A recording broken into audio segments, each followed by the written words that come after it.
तो भाई साहब, एशिया की धरती शांत हो जाएगी, अफ्रीका की धरती शांत हो जाएगी, अमेरिका की धरती शांत हो जाएगी, लेकिन कभी भी यूरोप की धरती शांत नहीं होगी। वहाँ पर हमेशा वॉर चलते ही रहते हैं, चलते ही रहते हैं। चाहे फर्स्ट वर्ल्ड वॉर हो, सेकेंड वर्ल्ड वॉर हो, उसके बाद कोल्ड वॉर हो, या फिर उसके बाद हुआ युगोस्लाव वॉर, या फिर अभी जो चल रहा है यूक्रेन वॉर।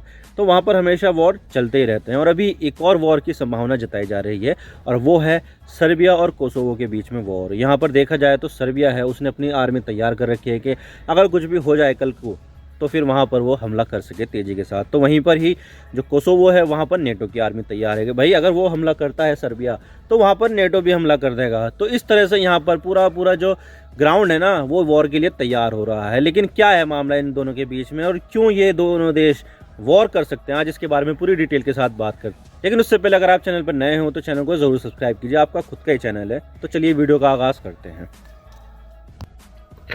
तो 9 न्यूज़ यूरोप की है।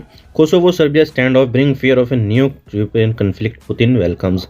यानी कि यहाँ पर जो कोसोवो और सर्बिया का जो कन्फ्लिक्ट चल रहा है, उससे पुतिन बहुत खुश है और ये पुतिन वेलकम करेंगे भाई। और इसी के अलावा Financial Times, US pressure Serbia and Kosovo in effort to stop violence metastasizing. यानी कि यहाँ पर यूएसए दोनों के ऊपर प्रेशर डाल रहा है कि भाई रोक दो जो भी हो रहा है। और यहाँ पर इतना भी कहा है कि भाई not too far away from Ukraine conflict, यानी कि यहाँ पर भी यूक्रेन कन्फ्लिक्ट के जैसे ही हालात हो जाएंगे। तो बात करते हैं मामला क्या और हम इसकी बात क्यों करें। तो यूरोप का दूसरे विश्व के बाद से हमें बहुत ही कम वॉर देखने को मिले, लेकिन देखा जाए तो दूसरे विश्व के बाद कोल्ड वॉर का दौर चला, जिसमें आधा यूरोप नाटो की तरफ था तो आधा यूरोप यूएसएसआर का बनाया गया वार्सो पैक्ट से था।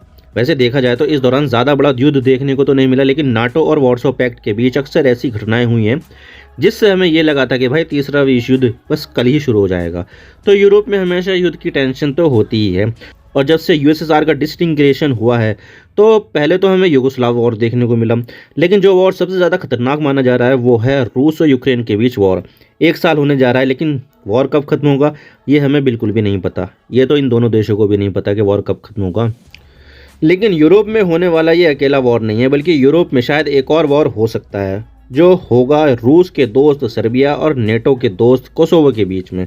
यकीन मानिए, जब से कोसोवो सर्बिया से 2008 से अलग हुआ है, तो तब से ही यहाँ पर काफ़ी ज़्यादा टेंशन देखने को मिल रही है, और शायद हो सकता है कि 2023 में दोनों देशों के बीच में युद्ध भी हो जाए। वैसे देखा जाए तो कोसोवो सर्बिया से अलग तो हो गया, लेकिन अभी भी कोसोवो की जनसंख्या का 10% सर्बियन मूल के लोग हैं, जो अक्सर कोसोवो में रोड ब्लॉक करते रहते हैं। आप देख सकते हैं ये द गार्जियन का article, Kosovo Serb block road to main border crossing in volatile north. यानी कि जो कोसोवो का जो नॉर्दर्न रीजन है ना, वहाँ पर आधे तो मिलेंगे सर्ब और आधे मिलेंगे कोसोवियन। तो वहाँ पर इस तरह की टेंशन हमें देखने को मिलती रहती है। जहाँ पर सर्बियन लोग ज़्यादा है, वहाँ पर ये रोड ब्लॉक कर देते हैं। और ये रहा, ये कर दिया रोड ब्लॉक। यहाँ पर जेसीबी लगा दी है, ट्रक खड़े कर दिए हैं, डंपर खड़े कर दिए, कार खड़ी कर दी है। यहाँ से कोई आगे जा ही नहीं सकता। अब अगर किसी को यहाँ पर बॉर्डर क्रॉस करनी है तो वो कैसे करेगा, नहीं कर पाएगा भाई। आप देख सकते हैं किस तरह से सर्बियन मूल के लोग रोड ब्लॉक कर देते हैं और वहां पर वायलेंस करते हैं। लेकिन इन सर्बियन मूल के लोगों को सर्बिया का पूरा समर्थन भी मिला हुआ है। और इतने नहीं, अपने सर्बियन मूल के लोगों को प्रोटेक्शन देने के लिए सर्बिया ने नेटो से कहा है कि भाई हमें अपने सैनिकों को कोसोवो में जाने दो, ताकि हम यहाँ पर अपने सर्बियन मूल के लोगों को प्रोटेक्ट कर पाए।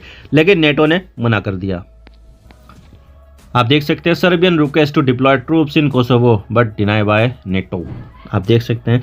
लेकिन आपके मन में भी सवाल आ रहा होगा, ये कोसोवो कौन सा देश है जिसका हमने कभी नाम भी नहीं सुना है। तो देखिए, 1991 से पहले यूरोप में एक और देश होता था जिसका नाम था युगोस्लाविया। तो युगोस्लाविया था तो एक कम्युनिस्ट देश, लेकिन इसके अंदर बहुत सारे इथनिसिटी के लोग रहते थे, जैसे कि बोस्नियन, सर्ब, क्रोट्स और स्लोवेनियंस। लेकिन देश एक ही था। लेकिन जब यूएसएसआर का डिस्टिंग्रेशन हुआ, तो तब युगोस्लाविया भी एक कम्युनिस्ट देश था, और वो भी एक बिल्कुल क्लोज देश था। तो वहाँ पर रहने वाले जो इथनिक लोग हैं, वो अलग अलग देशों की डिमांड करने लगे कि भाई हम स्लोवीन हैं तो हमें स्लोवेनिया चाहिए, हम क्रोएट्स हैं तो हमें क्रोएशिया चाहिए, हम बोस्नियन हैं तो हमें बोस्निया चाहिए, और हम मैसिडोनियन हैं तो हमें मैसिडोनिया चाहिए। तो इस तरह से वहाँ पर कन्फ्लिक्ट बढ़ता रहा, और हमें इस तरह से यहाँ पर बहुत सारे वॉर देखने को मिले युगोस्लाविया में। तो इसी तरह टूटते टूटते युगोस्लाविया से कई देश बने, जैसे कि स्लोवेनिया, क्रोएशिया, बोस्निया और मैसिडोनिया। और फिर 1999 तक यहाँ पर तीन देश बचे थे जो थे मॉन्टेनीग्रो, सर्बिया और कोसोवो। ये तीनों ही देश तब यूगोस्लाविया के नाम से ही जाने जाते थे। लेकिन यहाँ पर कोसोवो के लोग भी आज़ादी चाहते थे कि भाई हमें भी आज़ादी चाहिए, लेकिन सर्बिया आज़ादी देने के लिए तैयार नहीं था। तो यहाँ पर चला आज़ादी के लिए लंबा संघर्ष, जिसमें सर्बिया ने बहुत ही ब्रूटल तरीके से कोसोवो के लोगों को मारना शुरू कर दिया कि चाहिए तुम्हें आज़ादी, हम देते हैं तुम्हें आज़ादी। तो उनको दुनिया से ही आज़ाद करना शुरू कर दिया कोसोवो के लोगों को।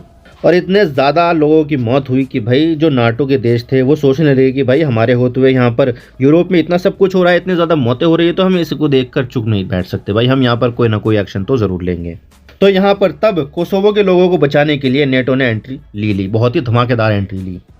और जब नेटो ने एंट्री ली ना, तो तब नेटो ने सर्बिया पर जोरदार तरीके से हवाई हमले करने शुरू कर दिए। बेलग्रेड राजधानी पर बहुत ज़्यादा बम बरसाए और इतने ज़्यादा बम गिरने से सर्बिया को काफ़ी ज़्यादा नुकसान हुआ इंफ्रास्ट्रक्चर का। तो तब सर्बिया कोसोवो को छोड़कर भाग गया। फिर वहाँ पर नेटो ने सर्बिया और कोसोवो के बॉर्डर पर अपनी फोर्स तैनात कर दी, जिसको KFOR कहते हैं। और 1999 से ही कोसोवो में नेटो के सैनिक तैनात है ताकि सर्बिया दोबारा हमला ना कर दे कोसोवो पर। 2006 में सर्बिया से मॉन्टेनीग्रो अलग हो गया और सर्बिया एक लैंडलॉक देश बन गया। और 2008 में भी कोसोवो ने अपने आप को आज़ाद देश घोषित कर दिया कि भाई अब हम आज़ाद देश हैं। और दुनिया के कई देश कोसोवो को एक देश के रूप में मान्यता देते हैं। USA और यूरोप के ज़्यादातर देश कोसोवो को एक देश के रूप में मान्यता देते हैं। लेकिन सर्बिया आज भी ये कहता है कि भाई कोसोवो हमारा एक ब्रेक अवे रीजन है। और भारत भी यहाँ पर कोसोवो को सर्बिया का ही एक हिस्सा मानता है। और इसी बात की दोनों देशों में टेंशन रहती है। सर्बियन मूल के जो लोग कोसोवो में रहते हैं तो वो कोसोवो की सरकार को ही नहीं मानते और वो ये चाहते हैं कि कोसोवो से नेटो की सेना तो हटी जाए, लेकिन कोसोवो को वापस सर्बिया में भी शामिल कर लिया जाए। और इसी को देखते हुए सर्बिया ने यहाँ पर अपनी आर्मी को युद्ध के लिए तैयार रहने को कह रखा है कि भाई युद्ध कभी भी शुरू हो सकता है, तो आप युद्ध के लिए तैयार रहो और तैयारी कर लो सारी की सारी। तो आप देख सकते हैं कि यहाँ पर युद्ध कभी भी शुरू हो सकता है। लेकिन यहाँ पर अगर हम देखें तो रूस सीधा सीधा अपना सपोर्ट सर्बिया को देता है और सर्बिया की सरकार को अपना कठपुतली बना रखा है रूस ने। जो रूस कहता है वो सर्बिया करता है, यानी कि यहाँ पर सर्बिया कुछ भी करे उसको रूस अपना पूरा अंधा सपोर्ट दे देता है। और ये जो टेंशन सर्बिया और कोसोवो में बढ़ती जा रही है उसमें भी रूस यहाँ पर इसको फ्यूल कर रहा है। आप देख सकते हैं Kremlin backs Serbia denies Russia is stoking tension in Kosovo. 28 दिसंबर का ये आर्टिकल है, ज़्यादा पुराना भी नहीं है। आप देख सकते हैं यहाँ पर सीधा सपोर्ट मिल रहा है सर्बिया को रूस से। लेकिन रूस ने यहाँ पर ये कहा है कि भाई हम सर्बिया को सपोर्ट तो कर रहे हैं लेकिन हम टेंशन नहीं बढ़ा रहे हैं दोनों के देशों के बीच में। वैसे टेंशन तो रूस ही बढ़ा रहा है, लेकिन कौन देश ऐसा एक्सेप्ट करता है कि भाई हम टेंशन बढ़ा रहे हैं? कोई नहीं करता है। तो रूस भी यहाँ पर ये एक्सेप्ट नहीं करेगा। लेकिन इस टेंशन को कम करने का पूरा दारोमदार इस समय यूरोपियन यूनियन पर आ गया है, और ख़ास करके फ्रांस और जर्मनी के ऊपर, क्योंकि ये यूरोपियन यूनियन की सबसे बड़ी इकोनॉमिक है। और इसी चीज़ को देखते हुए यहाँ पर 2022 के आखिर में फ्रांस और जर्मनी ने यहाँ पर इन दोनों देशों के डिस्प्यूट को रिजॉल्व करने के लिए एक प्रपोजल रखा, जिसमें डिस्प्यूट को रिजॉल्व करने के लिए 9 आर्टिकल्स है। वैसे देखा जाए तो जर्मनी को बॉर्डर डिस्प्यूट का काफ़ी ज़्यादा एक्सपीरियंस भी है, चाहे वो ईस्ट जर्मनी वाला बॉर्डर डिस्प्यूट हो या फिर फ्रांस के साथ बॉर्डर डिस्प्यूट हो या फिर पोलैंड के साथ डिस्प्यूट हो। जर्मनी को काफ़ी ज़्यादा एक्सपीरियंस है इस चीज़ों में, बॉर्डर को किस तरह से सुलझाया जा सकता है। और इस एग्रीमेंट के बारे में भी ये जर्मनी और फ्रांस दोनों देशों को लगता है कि दोनों देश अपने डिस्प्यूट को रिजॉल्व कर ही लेंगे। इसके लिए एक दूसरे देशों में अपना ऑफिस भी खोलना होगा इन दोनों देशों को। सर्बिया कोसोवो में अपना ऑफिस खोलेगा तो कोसोवो सर्बिया में अपना एक ऑफिस खोलेगा, ताकि दोनों देशों के बीच में कम्युनिकेशन चलता रहे। लेकिन यहाँ पर कोसोवो तो सभी चीज़ों के लिए ज़्यादा तैयार है, लेकिन सर्बिया किसी भी चीज़ के लिए तैयार नहीं हो रहा है। और इसके लिए कोसोवो के पीएम ने कहा है कि भाई सर्बिया पर थोड़ा दबाव डालो ताकि जर्मनी और फ्रांस का जो प्रपोजल है उसको एक्सेप्ट करे। तो सर्बिया बिल्कुल भी ऐसा नहीं होना चाहता है।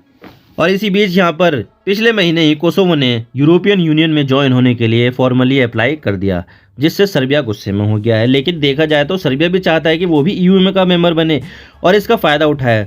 लेकिन यहाँ पर दोनों देशों का जो बॉर्डर डिस्प्यूट है वो आड़े जाता है, क्योंकि यहाँ पर ईयू ने साफ साफ कह दिया है कि भाई जब दोनों देश अपना बॉर्डर इशू को रिजॉल्व नहीं कर लेते तब तक वो ईयू के मेंबर नहीं बन सकते। यहाँ पर ईयू का मेंबर बनना है तो आपको अपना बॉर्डर डिस्प्यूट को रिजॉल्व करना ही होगा।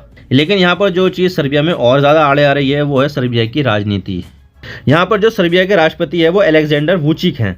तो जो वुचिक है ना, इनकी तो पूरी राजनीति कोसोवो के ओपोजिशन पर ही बेस्ड है। और अगर वुचिक ने ईयू का प्रपोजल माना तो यहाँ पर सर्बिया को कोसोवो को एक इंडिपेंडेंट देश मानना ही पड़ेगा, जो वुचिक बिल्कुल भी नहीं चाहते हैं। क्योंकि अगर वुचिक ने कोसोवो को एक देश मान लिया तो इसका पूरी की पूरी राजनीति खत्म हो जाएगी, क्योंकि ज़्यादातर सर्बिया के लोग ईयू में ज्वाइन ही नहीं होना चाहते। लेकिन यहाँ पर ईयू लालच दे रहा है कि हम आपके देश में बहुत सारा इन्वेस्टमेंट लाएंगे और सर्बिया को डेवलप करेंगे, और बदले में सर्बिया को ये गारंटी देनी होगी कि तुम कभी कोसोवो पर अटैक नहीं करोगे। तो अब देखते हैं क्या होता है क्या नहीं, क्या ये जो सर्बिया है इसको मानेगा या नहीं, ये तो आने वाला फ्यूचर ही बताएगा।